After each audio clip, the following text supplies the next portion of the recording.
यह कहानी है एक चुड़ैल की, जो परियों को कैद करके उनकी शक्ति का प्रयोग करके अमर बनने का सपना देख रही थी। इसी कारण कोई भी परी इस जंगल में नहीं जाती थी, क्योंकि इस जंगल में उस चुड़ैल का साया हमेशा मंडराता था।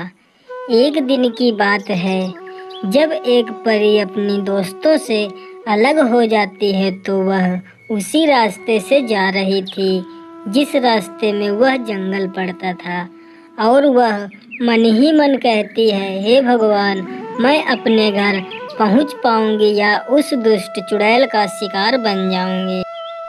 मेरे मन में बहुत ही डरावने विचार आ रहे हैं।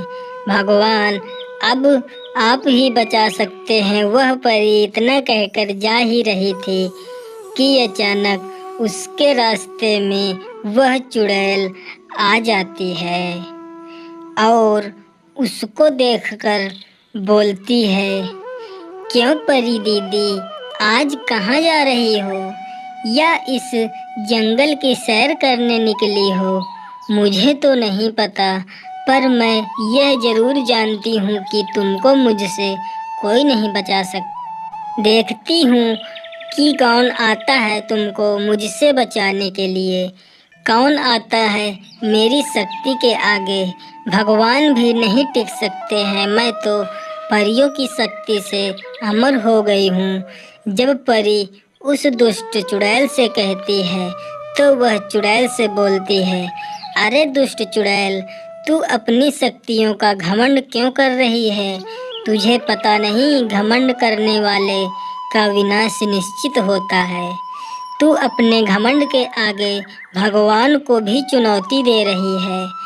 तू बेकसूर परियों को मारकर अमर होने का सपना देख रही है, पर तेरा सपना कभी भी सच नहीं होने वाला। तू मुझे ना सिखा कि क्या सही है क्या गलत। तू बस मरने की तैयारी कर ले। अंतिम समय में तू अपने भगवान को भी याद कर ले। क्या पता तेरी पुकार भगवान सुन ले।